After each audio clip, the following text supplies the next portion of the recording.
ओम सौम्यरूपाय विद्महे गणेशाय धीमहि तन्नो सौम्यः प्रचोदयात्। हे बुद्धदेव, आपको मेरा दंडवत प्रणाम।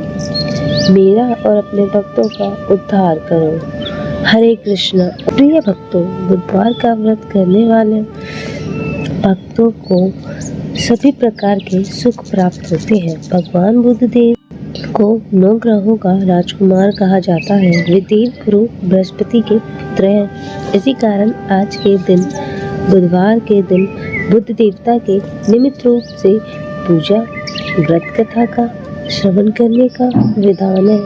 कथा श्रवण करने से दुख, दरिद्रता का नाश होता है। विद्यार्थी को विद्या, धन की इच्छा रखने वाले को धन, नौकरी चाहने वाले को नौकरी, व्यापारी को व्यापार में लाभ, विवाह की इच्छा रखने वाले को योग्य वर, कन्या तथा निसंतान को संतान की प्राप्ति होती है। तथा जो मनुष्य इनका अनादर करते हैं तो बुद्ध देवता के अप्रसन्न हो जाने पर मनुष्य को अनेक पीड़ाएं होती हैं। सभी उपद्रव के समाधान के लिए बुद्ध देवता की पूजा प्रत्येक बुधवार के दिन करनी चाहिए। और जो व्यक्ति उनकी कथाओं का श्रवण करता है, उन्हें कथा को त्याग कर बीच में ही अन्य कार्य नहीं करने चाहिए। इससे उन्हें दोष लगता है। यदि आप कथा सुन रहे हैं तो पूरा सुनिए, इससे मनचाही बल की प्राप्ति होती है। आज हम श्रवण करेंगे बुधवार के दिन सुनी जाने वाली भगवान बुद्ध देव की बड़ी ही दुर्लभ एवं पौराणिक व्रत कथा। एक बार महर्षि वशिष्ठ राजा मंधाता के दरबार में पहुँचे। सूचना मिलने पर राजा ने द्वार पर आकर महर्षि का स्वागत किया तथा सभा में ले जाकर उनका आदर सत्कार किया। उन्होंने कहा, हे गुरुजी, आप प्रजा के कल्याण के लिए कोई ऐसा उपाय बताइए जिससे मेरी संपूर्ण प्रजा कष्टों से मुक्त होकर स्वर्गारोहण करे। वशिष्ठ जी ने राजा की बात को सुनकर कहा, हे राजन, तुमने बड़ा ही उत्तम प्रश्न किया है, क्योंकि कोई भी व्यक्ति परोपकार की बात नहीं सोचता, केवल अपना ही लाभ देखता है। इसके लिए मैं तुम्हें एक ऐसे व्रत का वर्णन करता हूँ जिसको करने से सभी प्राणी सांसारिक सुखों को भोग कर अंत में विष्णु लोक को जाता है। वशिष्ठ जी ने राजा मंधाता से कहा, हे राजन, बहुत समय पहले तुम्हारे पूर्वज निमि महाराज ने इस व्रत को किया था। महाराज निमि के वंशज मिथिला देश जनकपुर में राज्य करते थे। महाराज निमि आध्यात्मिक विद्या के प्रकांड विद्वान थे। एक बार इन्होंने अपनी विद्या के अभिमान में आकर भगवान बुद्ध का उपहास किया, जिसके फलस्वरूप बुद्ध देवता ने रुष्ट होकर उनके राज्य को नष्ट कर दिया। दूसरे राजाओं ने राज्य पर आक्रमण करके महाराज निमि को मार डाला। राजा की मृत्यु के पश्चात आक्रमणकारी सेना ने नगर के चारों तरफ से घेर लिया। रानी ने विचार किया, अब हमारे शेष परिजन भी शत्रुओं द्वारा मार डाले जाएंगे, अतः अच्छा यही होगा कि हम चुपके से नगर के बाहर निकल जाएं। महल के गुप्त मार्ग से निकलकर रानी अपने पुत्र एवं पुत्री के साथ वन में चली गई। कई दिनों तक वन में वे भूख प्यास से तड़पते रहे। इसी प्रकार भटकते भटकते वे उज्जैनी नगरी में जा पहुँचे। बड़ी चेष्टा करने के बाद रानी को एक ब्राह्मण के घर में धान कूटने व आटा पीसने का काम मिल गया। रानी के बच्चे भूख से छटपटा रहे थे। रानी से बच्चों का दुख देखा नहीं गया। उसने 7 चुटकी गेहूं का आटा बच्चों को खाने के लिए दे दिया। बच्चे उसे कच्चा ही खाने लगे। शाम को ब्राह्मण के द्वारा उन्हें मजदूरी के रूप में बहुत सा आटा मिला, जिससे वे अपनी भूख को शांत कर सके। रानी को अपनी चोरी याद न रही, परंतु यमराज की बही खाता में उसकी चोरी लिख ली गई थी। धीरे धीरे समय व्यतीत होता गया। रानी और राजकुमार की सेवाओं से ब्राह्मण देवता बहुत ही प्रसन्न थे। कई बार उनके भेद को ब्राह्मण ने जानना भी चाहा, किंतु हर बार रानी ने उस बात को टाल दिया। एक दिन ब्राह्मण ने उस बालक की हस्तरेखाएं देखकर कहा, यह बालक तो कोई राजकुमार है। इसकी रेखाओं से ऐसा जान पड़ता है कि यह किसी दिन बहुत बड़े साम्राज्य का स्वामी होगा। मुझे ऐसा विश्वास हो रहा है कि तुम लोगों पर किसी देवता का प्रकोप हुआ है, जिसके फलस्वरूप तुम्हें अपार कष्टों को भोगना पड़ रहा है। रानी के नेत्रों से आंसू छलक गए और उसने ब्राह्मण के पैर पकड़कर उस कष्ट के निवारण का उपाय पूछा। ब्राह्मण ने कहा, तुम लोगों पर बुध देवता का प्रकोप है, अतः तुम लोग उनका व्रत करो और कथा सुनो। ऐसा करने से तुम्हारा दुख निश्चित ही दूर हो जाएगा। ब्राह्मणों ने पूजा एवं व्रत की सारी विधि बता दी। ब्राह्मण के कथना अनुसार वे तीनों प्राणी बुध देवता की आराधना एवं व्रत करने लगे।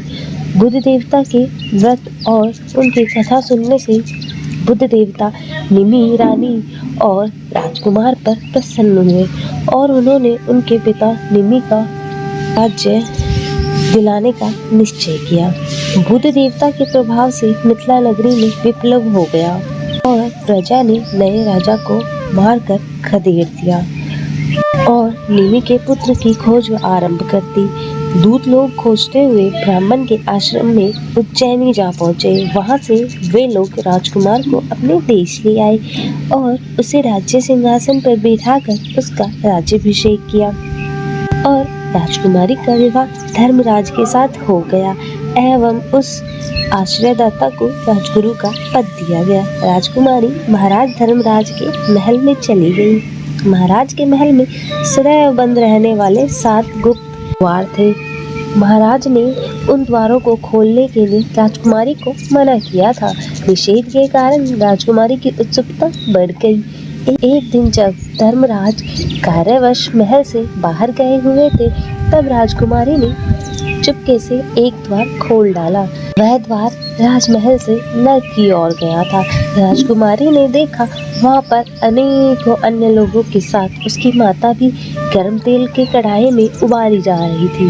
प्रिय भक्तजनों, अपनी आयु पूरी करने के बाद राजकुमारी की माता का देहांत हो गया था। अब मरने के बाद वे नर्क में चली गई थी। यही सब राजकुमारी ने देखा। इस दृश्य से उसकी व्याग्रता और बढ़ गई और उसने एक एक करके सभी द्वार को खोलकर देखा और सभी जगहों पर अपनी माता को यातना सहते हुए पाया। धर्मराज के लौटने पर उसने अपनी माता की दुर्दशा की बात कही। उत्तर में धर्मराज ने बतलाया, तुम्हारी माता ने ब्राह्मण के आटे में से 7 चुटकी आटा चुरा कर तुम लोगों को खिलाया था और उसी पाप का यह फल उसे भोगना पड़ रहा है। राजकुमारी द्वारा धर्मराज से प्रायश्चित का विधान पूछने पर उन्होंने कहा, तुम सब बुध देवता का व्रत करो तो तुम्हारी माता का उद्धार हो जाएगा। धर्मराज के कथन अनुसार राजकुमारी के परिवार वालों ने भक्ति पूर्वक बुध देवता का व्रत किया। इस प्रकार उन लोगों ने 27 बुधवार तक विधि पूर्वक व्रत किया। व्रत की समाप्ति पर खीर और मालपुए का भोग बुध देवता को अर्पित करके 1000 ब्राह्मणों को भोजन कराया और उन्हें 5-5 गायें एवं दक्षिणा स्वरूप स्वर्ण की मुद्राएं दी। नगर भर में घूमकर घर में धूमधाम के साथ बुध देवता का प्रसाद वितरित किया। व्रत के प्रभाव से बुध देवता ने प्रकट होकर उन्हें वरदान दिया कि मिथिला वंश के राज्य में अक्षय तथा उसकी माता नर्क की यातनाओं से छूटकर विमान द्वारा स्वर्गारोहण करेंगी। उस समय मांगलिक ध्वनि के बीच रानी विमान में बैठकर सत्यधाम को चली गई। उसी दिन से देश भर में सभी लोग बुध देवता का व्रत करने लगे। राजा मांधाता से वशिष्ठ जी ने कहा, तुम भी अपनी संपूर्ण प्रजा से इस व्रत का पालन करवाओ। ऐसा करने से तुम्हारे राज्य में वृद्धि होगी। व्यक्ति को अंत में वैकुंठ धाम की प्राप्ति होगी। वशिष्ठ जी के आदेशानुसार ही मांधाता के राज्य में घर घर में बुध देवता का व्रत पूजन किया जाने लगा। इसके फलस्वरूप राजा को भी सभी प्रकार का सुख सौभाग्य प्राप्त हुआ। अतः जो व्यक्ति इस व्रत को करता है वह सभी सुखों को भोग कर अंत में परम धाम को प्राप्त होता है। ओम बूम बुद्धाय नमः। हर हर महादेव। ओम नमः शिवाय। ओम गण गणपते नमः। बोलिए गणेश जी महाराज की जय। बुद्ध देव की जय।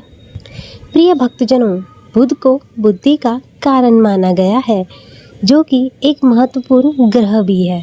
अगर किसी की कुंडली में बुध खराब हो तो उसके जीवन में कभी भी तरक्की नहीं होती और साथ ही उसे कभी भी कामयाबी नहीं मिलती है। बुध को व्यापार और बहन बेटी का कारक भी माना जाता है। इस दिन भगवान गणेश का दिन होता है, जो कि बुद्धि के देवता माने जाते हैं, जो अपने भक्तों के सभी विघ्न बाधाओं को हरण कर लेते हैं।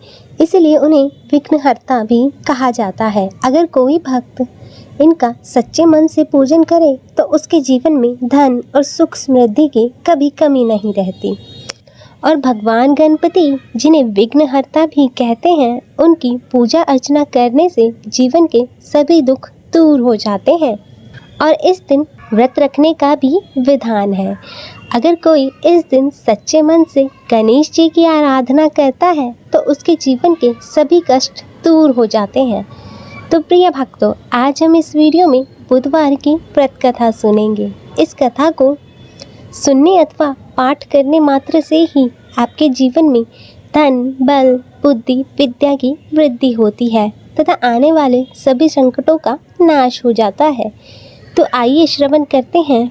इससे पहले आप सभी प्रेम से बोलिए श्री गणेश जी महाराज की जय। बुद्ध देव की जय। प्राचीन काल की बात है। किसी ग्राम में एक साहूकार अपनी पत्नी के साथ रहता था। पति पत्नी दोनों भगवान गणेश की पूजा करते थे और दीन दुखियों की मदद करने के लिए हमेशा तत्पर रहते थे। और ईश्वर की कृपा से उनके पास धन धान्य की कोई कमी नहीं थी। कमी थी तो बस एक संतान की। पति पत्नी संतान नहीं होने से दुखी रहते थे। तब गांव वाले संतान न होने की वजह से उन्हें हमेशा ताने सुनाते थे। पर साहूकार और उसकी पत्नी को ईश्वर पर पूर्ण विश्वास था। ईश्वर ने ज़रूर कुछ अच्छा सोचकर रखा होगा हमारे लिए, ऐसा सोचा करते थे। एक बार वह पति पत्नी मंदिर में भगवान गणेश जी के दर्शन और पूजा अर्चना करने गए। और जब वे पूजा करके बाहर आए तो उन्होंने देखा कि एक बालक मंदिर की सीढ़ियों पर बैठकर रो रहा है और उसके पास किसी को ना देखकर पति पत्नी दोनों बालक के पास गए और बालक को शांत कराया और उसके माता पिता को ढूंढने लगे। और जब उस बालक के माता पिता पति पत्नी को नहीं मिले तो वे दोनों उस बच्चे को मंदिर के पुजारी के पास ले गए और उन्होंने पुजारी से बोला कि यह बच्चा हमें रोते हुए मंदिर के बाहर मिला है, क्या आप इसके माता पिता को जानते हैं? तब पुजारी ने कहा नहीं। और अब पति पत्नी दोनों पुजारी तीनों लोग बालक के माता पिता को ढूंढने में लग गए। काफ़ी देर ढूंढने के बाद बच्चे के माता पिता नहीं मिले। तब पुजारी ने साहूकार और उसकी पत्नी को कहा कि आप इस बालक को अपने घर ले जाइए। अगर इसके माता पिता इसे ढूंढते हुए आए तो मैं उन्हें लेकर आपके घर आ जाऊंगा। तब साहूकार और उसकी पत्नी बच्चे को लेकर अपने घर चले गए। काफ़ी समय बीत गया और बालक के असली माता पिता का कोई पता नहीं चला। तो उन्होंने गांव के सरपंच से अनुमति लेकर बच्चे को गोद ले लिया और उस नन्हे से बालक का नाम गणेश रख दिया। और कुछ दिन बाद गांव में एक पति पत्नी आए जो कि चोर थे और गांव में जाकर उन्हें पता चला कि गांव में सबसे ज़्यादा धनी व्यक्ति साहूकार है, जिसकी कोई संतान नहीं है। और उन्होंने एक बच्चे को गोद लिया है जिसके माता पिता का कोई अता पता नहीं है। और वे दोनों चोर पति पत्नी अब विचार करने लगे कि साहूकार को कैसे लूटा जाए। उन्होंने योजना बनाई कि वे दोनों बच्चे के असली माता पिता बनकर उनके पास जाएंगे। और योजना बनाकर पति पत्नी दोनों मंदिर में जाकर बैठकर रोने लगे। उन्हें रोता देखकर मंदिर के पुजारी आए और उनके रोने का कारण पूछने लगे। पति पत्नी ने बताया कि आज से 4 साल पहले इसी मंदिर में हमारा बच्चा खो गया था। उसे ही याद करके हम रो रहे हैं और तब से हम अपने बच्चे को अलग अलग जगह पर खोज रहे हैं, पर वह हमें कहीं नहीं मिला।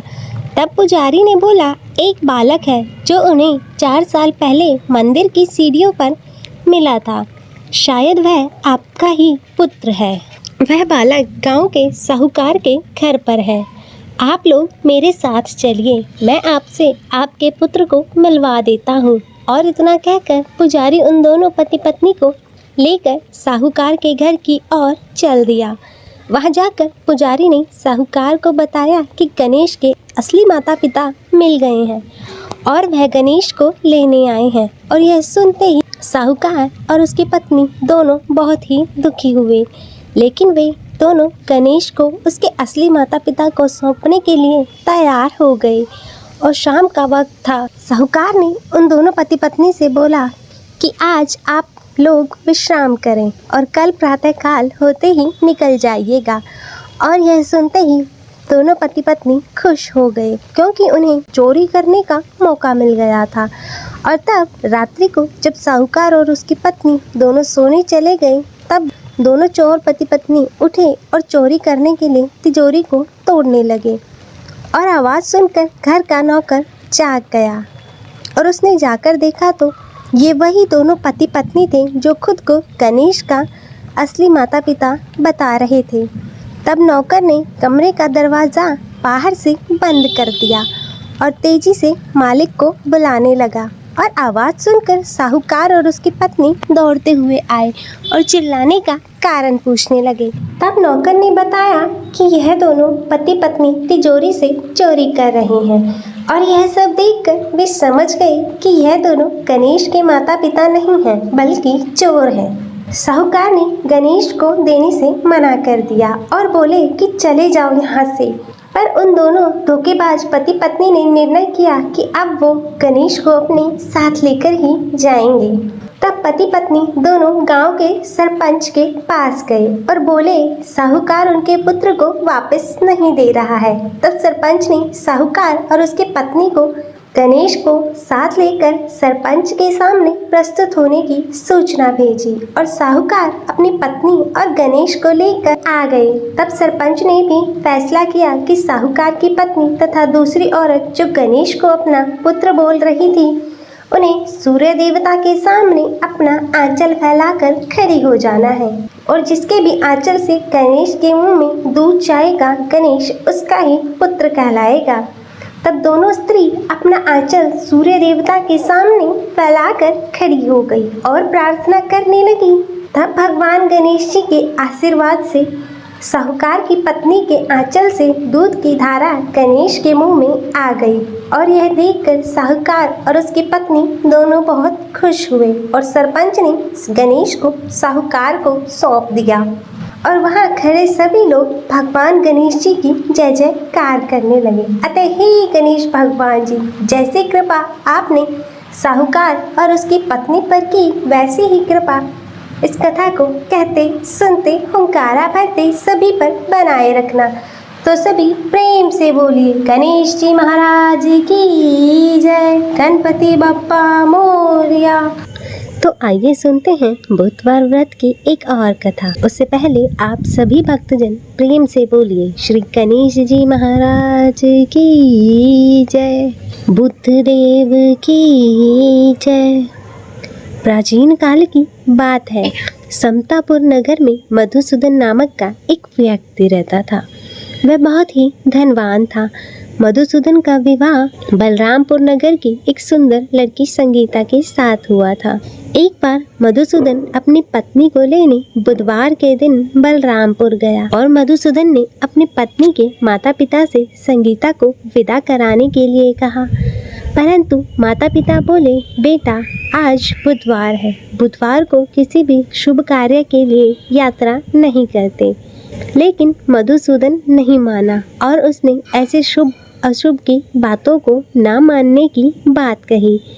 तब संगीता के माता पिता ने मजबूरी में अपनी बेटी की विदाई की और दोनों ने बैलगाड़ी से यात्रा प्रारंभ की और 2 कोस की यात्रा के बाद उसकी गाड़ी का पहिया टूट गया और वहाँ से दोनों ने पैदल यात्रा शुरू की। तब रास्ते में संगीता को प्यास लगी और मधुसूदन उसे एक पेड़ के नीचे बैठाकर जल लेने चला गया। और थोड़ी देर बाद जब मधुसूदन कहीं से जल लेकर वापस आया तो वह बुरी तरह हैरान हो उठा, क्योंकि उसकी पत्नी के पास उसी की शक्ल का दूसरा कोई व्यक्ति बैठा हुआ था। और संगीता भी मधुसूदन को देखकर हैरान रह गई और वह दोनों में कोई अंतर ना कर पाई। तब मधुसूदन ने उस व्यक्ति से पूछा कि तुम कौन हो और मेरी पत्नी के पास क्यों बैठे हो। और मधुसूदन की बातें सुनकर उस व्यक्ति ने कहा, अरे भाई, यह मेरी पत्नी संगीता है। मैं अपनी पत्नी को ससुराल से विदा कराकर लाया हूँ, लेकिन तुम कौन हो जो मुझसे ऐसा प्रश्न कर रहे हो। और यह सुन मधुसूदन ने कहा, तुम कोई चोर या ठग हो। यह मेरी पत्नी संगीता है, मैं इसे पेड़ के नीचे बैठाकर जल लेने गया था। तब इस पर उस व्यक्ति ने कहा, अरे भाई, झूठ तो तुम बोल रहे हो। संगीता को प्यास लगने पर जल लेने तो मैं गया था। मैंने तो जल लाकर संगीता को पिला भी दिया है। अब तुम चुपचाप यहाँ से चलते बनो, नहीं तो किसी सिपाही को बुलाकर तुम्हें पकड़वा दूंगा। और इस तरह एक दूसरे से वे दोनों लड़ने लगे और उन्हें लड़ता देखकर बहुत से लोग वहाँ एकत्रित हो गए।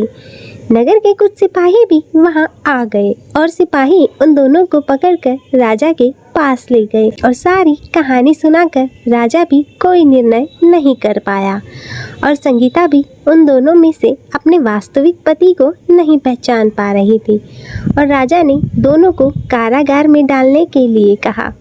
तब राजा के फैसले पर असली मधुसूदन भयभीत हो उठा।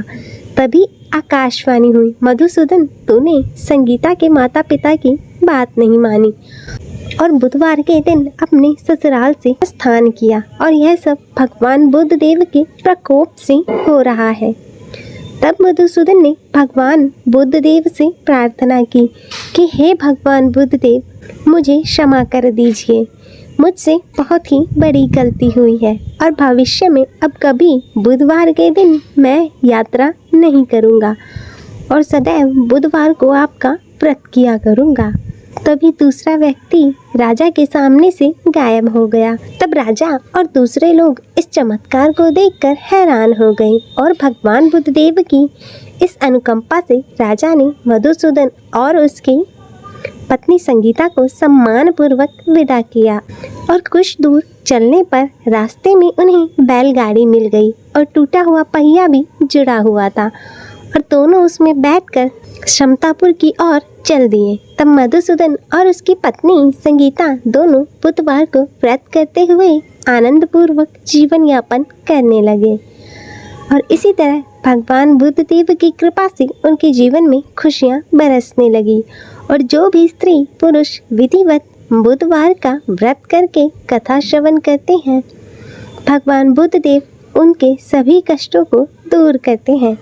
अतः हे भगवान बुद्ध देव जी, इस कथा को कहते सुनते हुंकारा भरते सभी पर अपनी कृपा बनाए रखना और सभी के जीवन से कष्टों को दूर करना। तो सभी प्रेम से बोलिए, भगवान बुद्ध देव की जय, गणेश जी महाराज की जय।